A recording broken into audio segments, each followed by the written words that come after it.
15वां सूत्र प्रव्रज्या के 10 प्रकार, छंदा, रोषा, परिद्युना, स्वप्ना, प्रतिश्रुता। पहले 5 प्रकार में छंदा, छंद मतलब इच्छा, अपनी या दूसरों की इच्छा से ले जाने वाली दीक्षा। उसके विषय में हमने दोनों की एक एक घटना देखी। पहली है गोविंद, जो बौद्ध भिक्षु था, जैन मुनि से 18 बार हारने पर उनके पास जाकर वो शिष्य बनकर ज्ञान प्राप्त करता है और बाद में वैराग्य का भाव विकसित होकर वो दीक्षा भी लेता है और आचार्य गोविंद वाचक बनते हैं। और उनके द्वारा रचित गोविंद निरुक्ति एकेंद्रीय जीवों की सिद्धि का एक महान ग्रंथ बनता है, जो दर्शन विशुद्धि, सम्यक दर्शन की परिपुष्टि के लिए भी बड़ा प्रसिद्ध होता है और अनेक ग्रंथों में उसके बारे में विवरण मिलता है, उसकी प्रशस्ति मिलती है। दूसरी घटना भी मिलती है छंदा को समझाने के लिए, जो सुंदरी नंद बनिया, जिसके बड़े भाई ने दीक्षा ली थी और सुंदरी के प्रति आसक्त था वो नंद बनिया, कैसे बड़े भाई ने उसे प्रेरित किया और देव विकुर्णा रूप बना के करके व्यक्ति लब्धि द्वारा भी उसे आकर्षित करते हैं, मेरू पर्वत में ले जाते हैं, वैराग्य की प्रेरणा भी देते हैं और फिर वानरी का रूप, सुंदरी का रूप और देवी का रूप दिखाकर उसे संबोधित करते हैं कि देवी की तुलना में वो अनुभव करता है कि सुंदरी भी वानरी जैसी है, तो उसका जो आसक्ति का बंधन था वो थोड़ा सा कम हो जाता है और उसे कहते हैं कि देवी भी मिलेगी अगर हम थोड़ी धर्म आराधना करें। ऐसे करके वो धर्म आराधना से प्रेरित होता है और वो मुनि भी बन जाता है। दूसरी घटना हमने देखी रोष में, मतलब गुस्से में आकर। तो ये गुस्से में आकर भी कोई दीक्षा क्या ले सकता है, उसका उदाहरण यहाँ मिलता है। ये रथवीरपुर नगर में आचार्य आर्य कृष्ण संवत्सरित होते हैं। उसी नगर में एक मल्ल जिसका नाम था शिवभूति, जो पराक्रमी साहसिक है, राजा कहते हैं कि भाई कृष्ण चतुर्दशी है, चामुंडा का मंदिर है, श्मशान में वहाँ जाओ और बलि वहाँ पे देनी है। इधर अपने सैनिकों को कहते हैं कि वहाँ जाकर ऐसा माहौल बनाओ कि आदमी डर जाए, उसकी परीक्षा लेने के लिए। वो जाता है वहाँ, बलि चढ़ाता है, बलि चढ़ा के वो पशुओं को मारकर और वहीं पे खा जाता है। ये जो कर्मचारी, जो दूसरे सैनिक होते हैं, वो बहुत भयंकर शब्द करते हैं डराने के लिए श्मशान के अंदर उसे, पर ये इसको रोमांच भी नहीं होता, मेरे को कोई घबराहट का असर, सामान्य असर भी नहीं होता। कोई साहस के बाद पहुंच चुकी थी, जैसे ही आता है तो उसे बुलाकर राजा उसे अपने पास रख लेता है, मल्ल को, मल्ल मतलब पहलवान। उस पहलवान को राजा अपने पास रख लेता है। उसे अब ये आदेश देता है कि जाओ मथुरा को जीत के आओ। सेनापति ने अपनी सेना के साथ वहां से प्रस्थान किया। मल्ल शिवभूति भी साथ में था। कुछ दूर जाकर शिवभूति ने सेनापति से कहा, हमने राजा से पूछा ही नहीं कि किस मथुरा को जीतना है, मथुरा या पांडु मथुरा। सब चिंतित होकर राजा से पुनः पूछना, अपने सिर पर आपत्ति लेना है भाई। राजा बोले वापस आ गए बिना जीते, अब पूछने कैसे आगे बीच में। सोचकर शिवभूति ने कहा, दोनों मथुराओं को साथ ही जीत लेना चाहिए, दोनों को जीत कर चलते हैं, जो चाहिए ये ले लो भाई। सेनापति ने कहा, दल को 2 भागों में नहीं बांटा जा सकता, एक एक पर विजय प्राप्त करने में बहुत समय लग सकता है। शिवभूति ने कहा, जो दुर्जय है ना वो मुझे दे दो, जो जीतने में कठिन लग रहा है आपको वो मेरे को दे दो। पांडु मथुरा को जीतने का कार्य उसे सौंप दिया। वो वहां गया, दुर्ग को तोड़कर किनारे पर रहने वाले लोगों को उत्पीड़न करने लगा। उसके भय से सारा नगर खाली हो गया। नगर को जीतकर राजा के पास आया। राजा ने प्रसन्न होकर कहा, बोल तू क्या चाहता है। राजन, आप मुझे यह छूट दे कि जहां चाहूं वहां घूम फिर सकूं। तो राजा ने उसे छूट दे दी। अब वह घूम फिर कर आधी रात गए, घर लौटता है, कभी घर आता है, कभी आता ही नहीं है। उसकी पत्नी उसके घर पहुंचे बिना न सोती न भोजन ही करती। कुछ दिन बीते, अत्यंत निराश हो गई। एक बार उसने अपनी सासू से फिर ये बात कही। सासू ने कहा, तू जा खा पी ले और सो जा, आज मैं भूखी प्यासी उसकी प्रतीक्षा में जागती हूँ। पत्नी सो गई, माँ जागती है। आधी रात बीती, शिव भूति आया, द्वार खोलने के लिए कहा। माता ने उपायम देकर कहा, जा, इस समय द्वार खुलते रहते हैं क्या? वहाँ जहाँ खुले रहते वहाँ चला जा। शिव भूति का मन क्रोध से भर गया, वहां से चला और साधुओं के उपाश्रय में गया। वहाँ द्वार खुले हुए थे, भीतर गया। आचार्य बैठे थे, वंदना करे, बोले आप मुझे दीक्षा दे दो।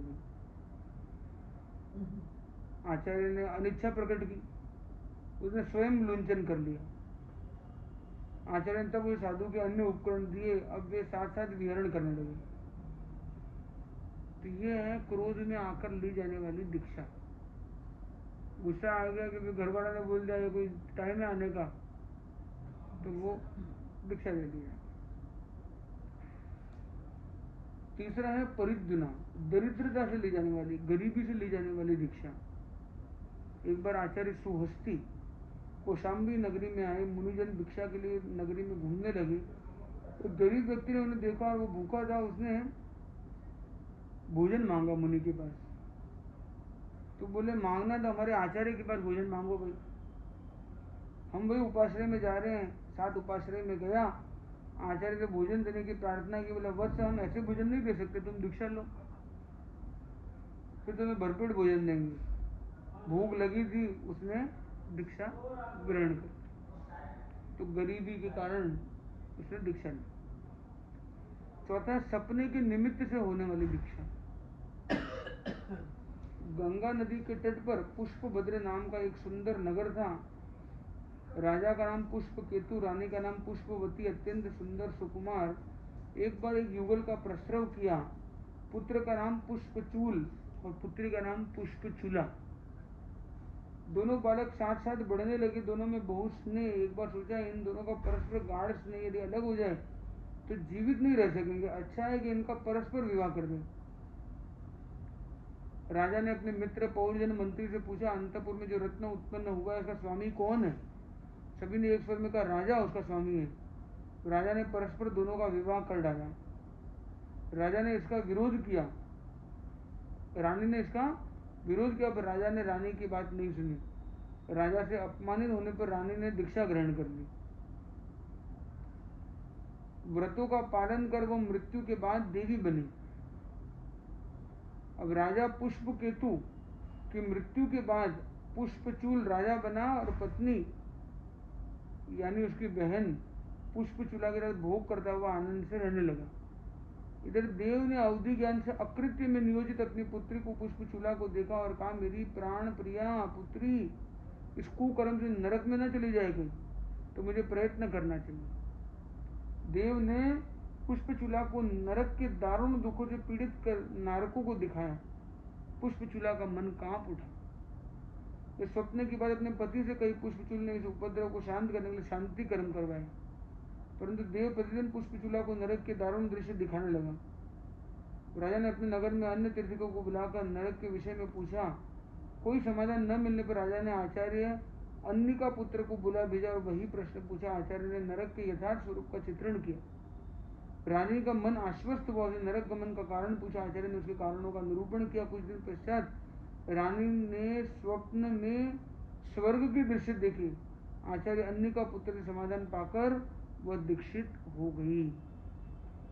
तो माँ ने स्वप्न दिखाए और स्वप्न से ही उसको वैराग्य की प्रेरणा हुई और वो आगे जाके दीक्षित भी हो गई। पांचवा आता है प्रतिश्रुता, पहले की हुई प्रतिज्ञा के कारण दीक्षा। और राजगृह में धन्यक नामक सार्थवा रहता था। सार्थवा मतलब क्या होता है? सार्थवा मतलब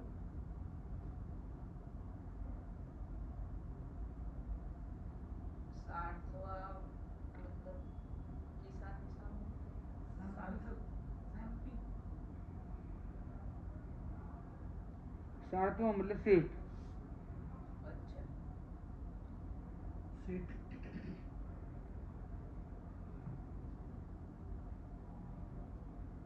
जैसे आज बड़े बड़े इंडस्ट्रियलिस्ट वगैरह होते हैं ना,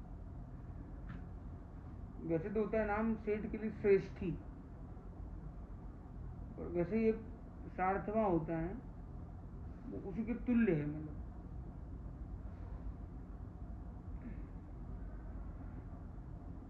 तो राजगिरी में धन्यक नाम का सार्थवा रहता था। धन्ना अंगार सुना आपने? जिसका बोलते धन्ना सेठ, धन्ना सेठ बोलते हैं, उसका नाम धन्ना सेठ का नाम क्या था? धन्यक सार्थवा, उसका मूल शास्त्रीय नाम ये है। उसका विवाह शालीभद्र की छोटी बहन के साथ हुआ था। शालीभद्र दीक्षा के लिए तैयार हुआ, समाचार बहन तक पहुंचा कि भाई एक एक पत्नी को एक एक शैया में एक एक दिन समझा रहा है। बोला ये प्रतिदिन एक एक को करता है, क्या बात है? बहुत दुखी हुई। पति धन्य को स्नान करा रही थी, आंखें डबडबा आई, आंसू गिरे कंधे पर। वो बोला पत्नी की विवर्ण मुख को देखा और बोला कारण पूछा तो मेरा भाई शालीभद्र दीक्षा की तैयारी कर रहा है, प्रतिदिन एक एक पत्नी को त्याग करता चला जा रहा है। तुम्हारा भाई तो कायर है, हीन सत्य है, दीक्षा लेनी है तो एक साथ त्याग क्यों नहीं कर देता है? तो बोले कहना सरल है, करना बहुत कठिन है। बोले आप दीक्षा क्यों नहीं ले लेते? बोले हाँ तुम्हारा कहना ठीक है, आज मैं प्रतिज्ञा करता हूँ मैं शीघ्र ही दीक्षा ले लूंगा। और प्रतिज्ञा के आधार पर शालीभद्र के साथ भगवान के साथ दीक्षित हो गया। यह है प्रतिज्ञा, इसको कहते हैं प्रतिश्रुता दीक्षा। उसकी 32 रानियां थी ना, 32 रानियां थी। हाँ, शालीभद्र की। शालीभद्र की नहीं, शालीभद्र की तो 8 थी ना पहले। 32 ठीक है ना? अच्छा, जम्बू स्वामी की 8। अब 32 ठीक। अच्छा। स्मारणिका, जन्मांतरों की स्मृति पर ली जाने वाली दीक्षा।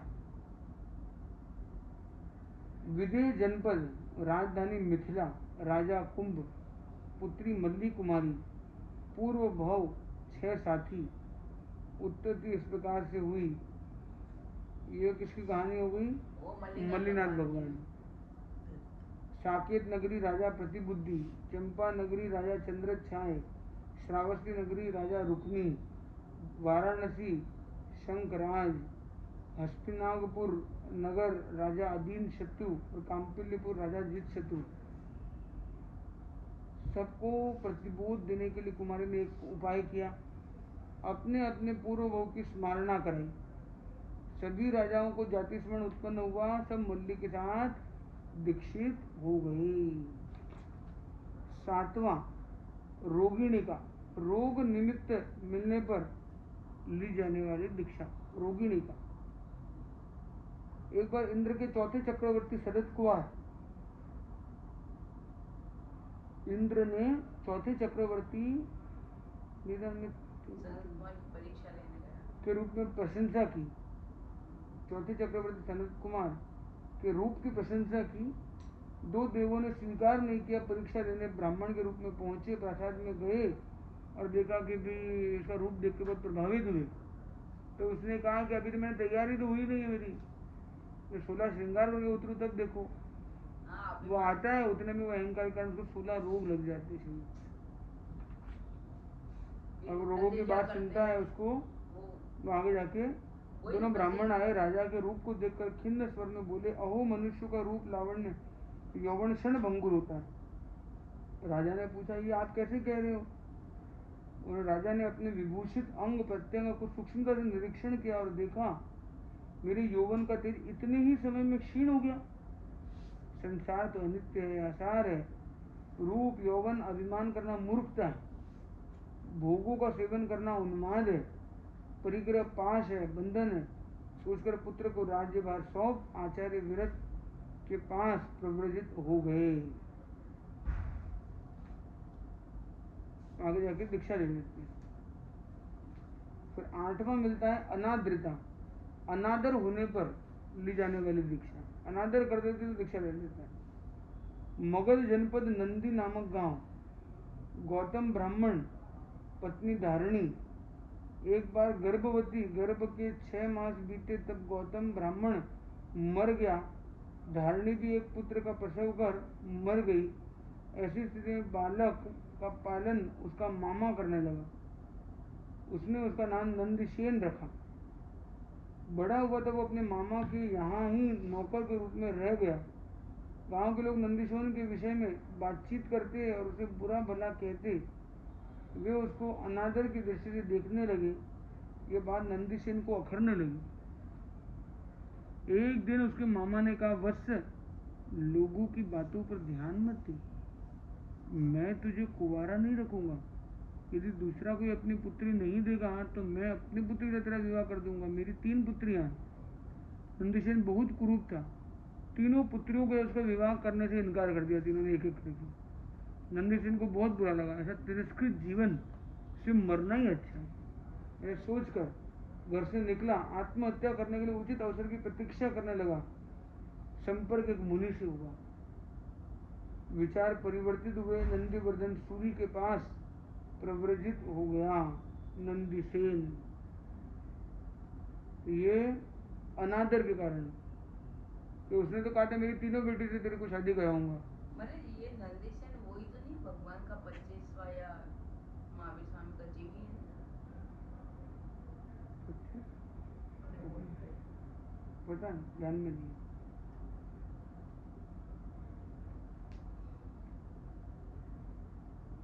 देव संज्ञप्ति, देव द्वारा प्रतिबुद्ध होकर ली जाने वाली दीक्षा।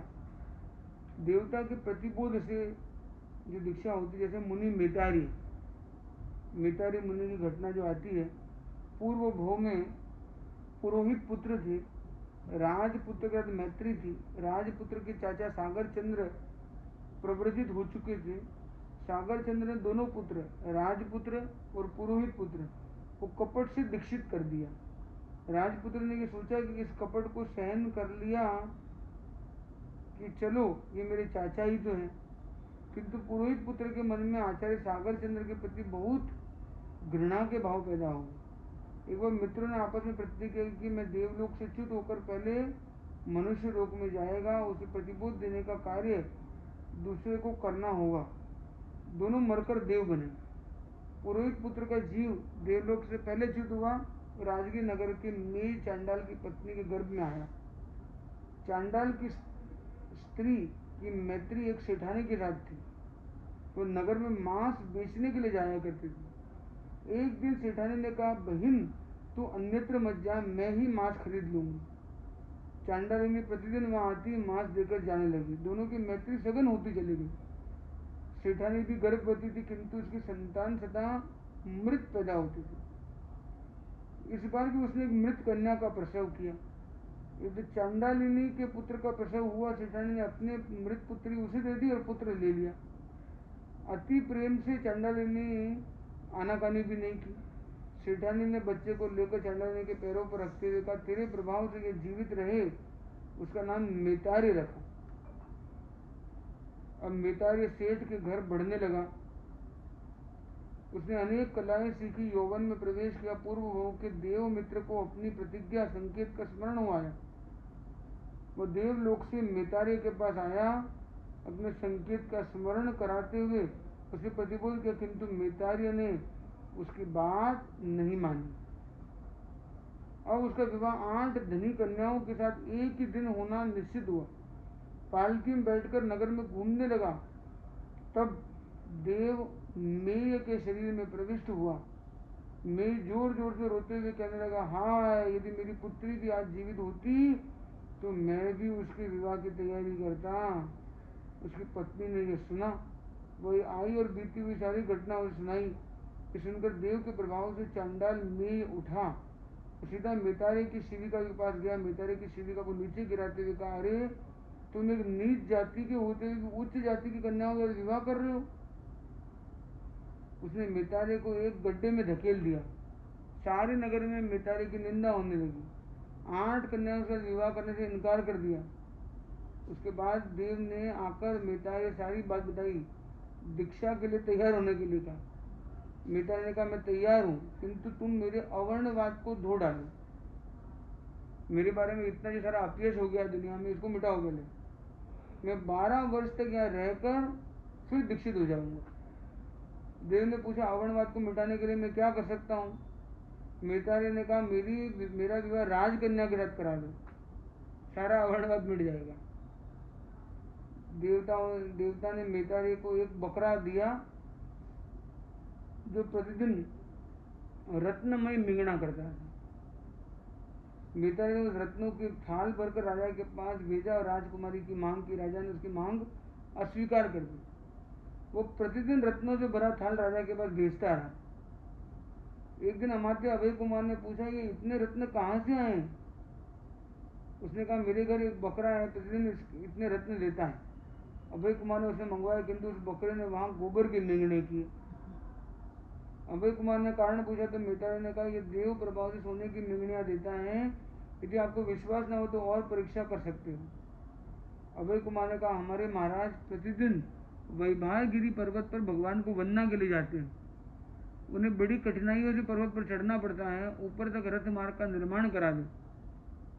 मिताली ने अपने देव मित्र से वहां पे रथ मार्ग बनवा दिया। कहते हैं आज भी उसके अवशेष मिलते हैं। दूसरी बार अभय कुमार ने कहा, राजगीर नगर के परकोटे को सोने से बनवा दो। पूरा नगर का परकोटा सोने से। वो कार्य भी पूरा करा दिया। अभय कुमार ने कहा तीसरी बार में, मिताली अब तुम यहाँ एक समुद्र लाकर उसमें स्नान कर शुद्ध हो जाओगे तो राजकुमारी को हम तुम्हें सौंप देंगे। देव प्रभाव से मिताली इसमें भी सफल हो गया। राजकुमारी के साथ उसका विवाह हो गया। अपनी नवोढ़ा पत्नी के साथ शिविका में बैठकर नगर में गया। राजकन्या मिताली के परिणय की चर्चा वार्ता सारे शहर में फैल गई। 8 कन्या के पिताओं ने भी सुना, अपनी अपनी कन्या पुनः देने का प्रस्ताव किया।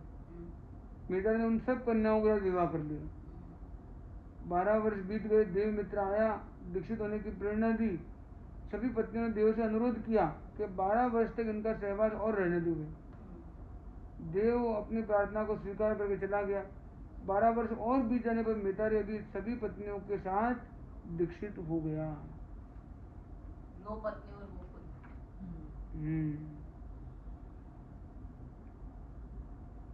पहले तो राजकुमारी की शादी हुई है, फिर 8 रानियों से और हुई है, 9 पत्नियां और मिताली 10। वो चंडाल का बेटा था, वो राजा के यहाँ पला, अमन सेठानी के यहाँ पला। बिल्कुल मिताली। और 10वीं जो घटना आती है वो है वत्सानुबंधा। दीक्षित होते हुए बेटे को देखकर उस निमित्त से ली जाने वाली दीक्षा। पुत्र में अनुबंध होने के कारण अवंती जनपद में तुम्बवन नाम का गांव था। धनगिरी नाम का दिव्य पुत्र रहता था। उसकी पत्नी का नाम था सुनंदा। जब वो गर्भवती हुई, धनगिरी सिंहगिरी के पास दीक्षित हो गया। 9 मास पूर्ण होने पर सुनंदा ने एक बालक को जन्म दिया। बालक को देखकर महिलाओं ने कहा, कितना अच्छा होता है कि इस बालक के पिता दीक्षित नहीं होते। बालक का नाम वज्र रखा गया था। बालक ने यह सुना और वह उन वाक्यों को बार बार स्मरण करने लगा। ऐसा करने से उसे जाति स्मरण ज्ञान हो गया। जब पूर्व भाव को देखकर रोने लगा, रात दिन खूब रोते ही रहा। माता को देखा भी क्या हुआ। 6 महीने बीत गए। एक बार धनगिरी और आज आर्य समित, तो उसके भाई और उसके पति महिला के, ये दोनों उस नगरी में आते हैं। सुनंदा के घर आए तो उसने बोला, ये तो रोता रहता है, आपका ही बेटा है, आप ले जाओ इसे। ऐसे करके झोली में उसे डाल देते हैं। 6 महीने का बेटा जैसे ही झोली में आता है, इसे रोना बंद कर देता है। उसकी मंजिल यही थी कि मुझे संतों के पास जाना है। वो ले लेते हैं। वो पहले बोलते, कहीं तुम्हें उसका बाद में पश्चाताप ना करना पड़े, नहीं आप इसे ले जाओ। मुनि ने सबको साक्षी सामने बनाकर 6 महीने के बालक को ग्रहण कर लिया और पात्र में रखकर चोल पट्ट से बांध दिया। बालक ने रोना बंद कर दिया। मुनि धनगिरी फिर उपास्य में जाते हैं। भारी चीज देखकर आचार्य पूछते, ये वज्रसम क्या लेके आए हो? इसका नाम ही वज्र जैसा भारी होने का नाम वज्र रख दिया जाता है। साध्वियों को सौंपते हैं। उस बालक को शैया करके घर रखते हैं। भरण पोषण होने लगा। सुनंदा ने फिर मांग कर ली, राजा के पास गुहार लगाई। फिर आगे जाके राजा ने 3 साल का जब हुआ बच्चा, तब परीक्षा के लिए इधर खिलौने और इधर संतों की टोली रखी गई, इधर माँ, राज्य और खिलौने, इधर ओगा, पुन्नी और साधु साधियाँ।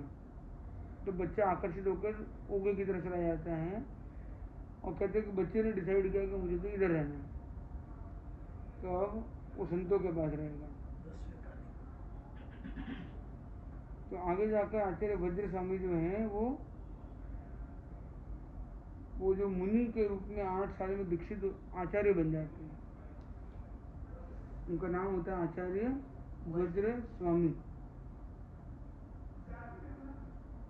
एक महाराज यहाँ मेहरोली में है आचार्य की समाधि, मेहरोली में। वो 8.5 साल में आचार्य बन गए और उनका देवलोक होने से पहले उन्होंने बोला कि मेरा आयुष्य पूरा हो जाए तो मेरे को 4 विश्राम देते हैं ना, एक भी विश्राम मत देना, अगर दिया तो वही समाधि बन जाएगी। तो श्रावकों ने दिया, इसलिए वो वहीं पर थे, वो उठ ही नहीं पाए। हाथी भी आए, राजा के हाथी भी, तो भी हिला नहीं सके। नाम